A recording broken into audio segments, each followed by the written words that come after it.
El verano pasado, un grave incendio en el municipio de Ódena transformó este parque forestal en un campo de cenizas.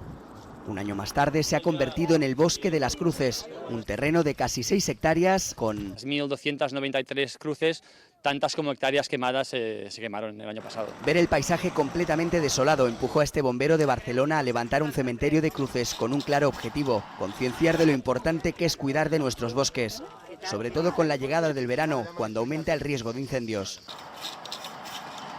365 días de trabajo con la ayuda de muy pocas personas. Mi hijo de 10 añitos, un amigo, algún día, pero en realidad lo he hecho todo yo a mano. Medios de comunicación de todo el mundo se han interesado por el proyecto y el Bosque de las Cruces es ya un lugar de peregrinación para turistas y curiosos. Ya han venido muchos de turistas. Creo que los del pueblo somos los últimos en venir. Es impresionante. Vimos que serviría para esto, para que la gente tomase una conciencia. El paisaje próximo a las montañas de Montserrat ha servido también de escenografía, incluso para rodar cortometrajes, hacer sesiones de fotografía y grabar videoclips.